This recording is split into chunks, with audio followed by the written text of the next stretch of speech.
And just to give you a little background on this very verse, there's a song that goes, "There is a fountain filled with blood, drawn from Emmanuel's veins." Y'all know the song. Well, anyway, this is the verse it comes from. I'm just talking about that.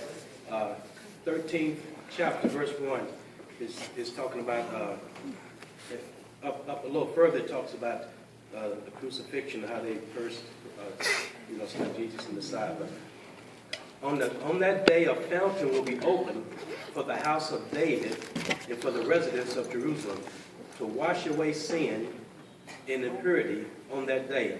This is the declaration of the Lord of hosts. And what we're talking about is in the book of Zechariah, he don't get a lot of credit, but he's a great prophet. He was a great prophet of God because he does a whole lot of end time prophecy. And one of the things that I'm focused on right now is I study a lot of end time prophecy, and right now there's a lot of stuff going on in Jerusalem that they're looking for a time when they can get the Palestinians, Jerusalem and Benjamin Netanyahu and John Kerry are talking with the Palestinian authorities about a covenant.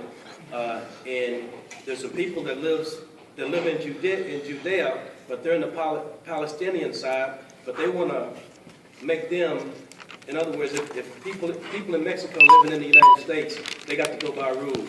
Well, there's some people living in Judea that are Jews, but they're inside of Palestine, they got to go by their rules.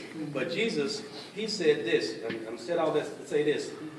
He said that when in the end time, there's going to come a time when they're going to flee out of Judea because of Antichrist. He said, when you see the abomination of desolation, you flee. He said, if you're on your housetop, don't go back in the house and get nothing. He said, run. This is speaking about another Holocaust that's going to be in Jerusalem. And right now, if you just look at CNN, that's all they're talking about. And by the 29th of April, next month, they're supposed to sign a peace treaty. And a lot of theologians believe that this is the treaty, this is the covenant that they talked about in Daniel, when he said he will confirm a covenant with many for 7 years.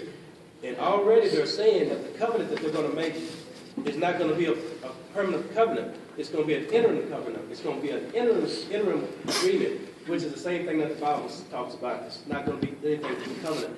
And then, we don't know for sure, but a lot of people think that, they could be, okay. There you go. All right. Cool.